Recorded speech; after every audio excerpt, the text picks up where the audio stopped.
Hi guys, welcome to our channel Anand Academy. Current Affairs 11, 12, 13க்கு பார்க்கலாம். எந்த கழகம் April 10 புதுடெல்லியில் வந்து தனது 25வது ஸ்தாபன தினத்தை வந்து கொண்டாடியதுன்னு பார்த்தோம் அப்படின்னா தேசிய பழங்குடியினர் நிதி மற்றும் மேம்பாட்டு கழகம் அமைப்பு தான் வந்து ஏப்ரல் 10ல் வந்து புதுடெல்லியில் வந்து தனது 25வது வெள்ளி விழாவை வந்து கொண்டாடியிருப்பாங்க. இது வந்து எப்போ கொண்டாடினாங்க அப்படின்னா 2001ல் வந்து ஸ்டார்ட் பண்ணியிருப்பாங்க. சரியா?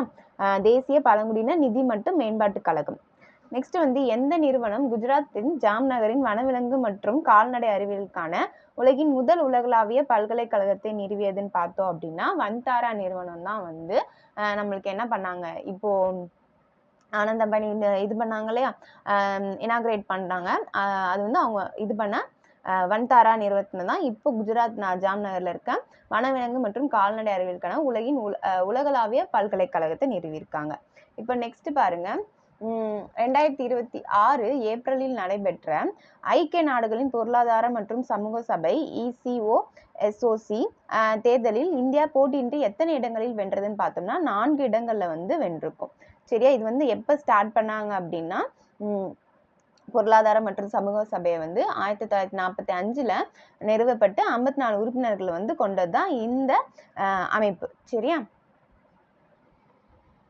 அடுத்து இந்திய தேசிய நெடுஞ்சாலை ஆணையம் வந்து நெடுஞ்சாலைகளின் ஓரங்களில் மருத்துவ குணமுடைய மரங்களை வந்து நடுவதற்காக எந்த முன்னெடுப்பை தொடங்கியிருக்கு பார்த்தோம் அப்படின்னா ஆரோக்கிய வன் அப்படின்ற இந்த திட்டத்தை வந்து இப்போ இந்திய தேர்தல் நெடுஞ்சாலை ஆணையம் வந்து தொடங்கியிருக்காங்க. இது வந்து அந்த சாலையோர மரங்களை வந்து பாதுகாப்பு, அதே மாதிரி அங்கே குணமுடைய மரங்களை வந்து நடுவதற்கான ஒரு முன்னெடுப்பை வந்து இந்த ஆரோக்கிய வன் திட்டத்தின் மூலமா என்ன பண்றாங்க, செயல்படுத்துறாங்க. அடுத்து விண்வெளியின் மனிதர்கள் பயணித்த அதிகபட்ச தூரம் என்ற புதிய சாதனையை நாசாவின் எந்த விண்வெளி திட்டம் படைத்துள்ளதுன்னு பார்த்தோம் அப்படின்னா ஆர்டிமிஸ் 2 அப்படின்ற இந்த இப்போ விண்வெளியை டூன்ற திட்டம் தான் வந்து நாசாவோட அதிகபட்ச தூரம் என்ற புதிய சாதனையை வந்து என்ன பண்ணியிருக்காங்க, படைச்சிருக்காங்க. நெக்ஸ்ட் வந்து பாருங்க, சர்வதேச மனித விண்வெளிகள் பயண தினம் எப்போ கொண்டாடுறோம்னு பார்த்தோம்னா ஏப்ரல் 12ல் வந்து நம்ம கொண்டாடுறோம். இது வந்து எதனால கொண்டாடுறோம் அப்படின்னு பார்த்தோம்னா 1961ல் ஏப்ரல் 12ல் சோவியத் யூனியனோட யூரி காகரின் அப்படின்றவங்க வந்து பூமியை வந்து சுற்றி வந்த முதல் மனிதர் அப்படின்றத வந்து வந்திருப்பாங்க ஏப்ரல் 12ல். ஸோ அதை நினைவூட்டுற விதமாக வந்து சர்வதேச மனித விண்வெளிகள் பயண தினம் வந்து நம்ம ஏப்ரல் 12லேருந்து நம்ம கொண்டாடிக்கிட்டு இருக்கோம். அடுத்து வந்து புதைந்துள்ள சுவர்கள் மற்றும் பாதைகளை போன்ற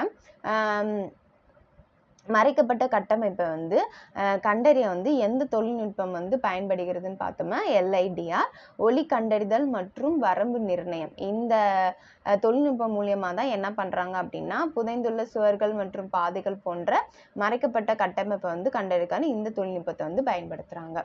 நெக்ஸ்ட் வந்து பாருங்க, லாஸ்ட் கொஸ்டின், எவரெஸ்ட் சிகரத்தை அடைந்த முதல் அமெரிக்கர் யாருன்னு பார்த்தோம் அப்படின்னா ஜிம் விக்டேக்கர்.